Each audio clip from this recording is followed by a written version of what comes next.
Mr. Utterson, the lawyer, was a man of rugged countenance that was never elated by a smile, cold, scanty, and embarrassed in discourse, backwards in sentiment, lean, long, dusty, dreary, and yet somehow lovable. At friendly meetings, and when the wine was to his taste, something emits human beckons from his eyes, something indeed which never found its way into his talk, but which spoke not only in these silent symbols of the after-dinner feast, but more often and loudly in the act of his life. He was astounded with himself, drank gin when he was alone, to mortify a taste for vintages, and though he enjoyed their theatre, had never crossed the door of one in 20 years. But he had an approved tolerance for others, sometimes wondering, almost with envy, at the high pressure of spirit involved in these misdeeds, and in any extremity inclined to help rather than to improve. I incline to Cain's heresy, he used to say quaintly. I let my brother go to the devil in his own way. In this character, it was frequently his fortune to be the last reputable acquaintance and the last good influence in the lives of downgoing men.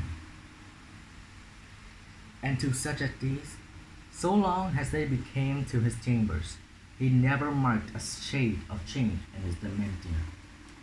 No doubt the fee was easy to Mr. Utterson, for he was undemonstrative at the best, and even his friendship seemed to be founded in a similar category of good nature. It is the mark of a modest man to accept his friendly circle, ready made from the hands of opportunity. And that was the lawyer's way.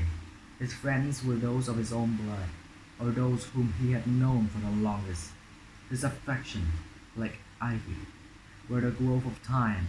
They imply to ampness the objective. Hence, no doubt, the bond that united him to Mr. Richard Enfield, his distant kinsman. The well-known man about town, it was a nutcrack for the many. What these two would do to see each other, or what subject would they see in common? It was reported by those who encountered them in the sunny day walk. They said nothing, looked singularly dull, and would hail with obvious relief the appearance of a friend.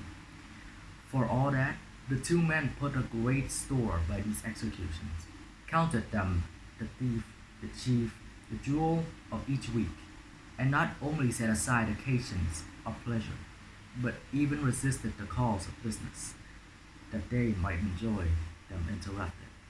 It chanced on one of these rambles that their way led them down a street by the quarter of London. The street was small, but as quiet, but it drove thriving trade on the weekdays.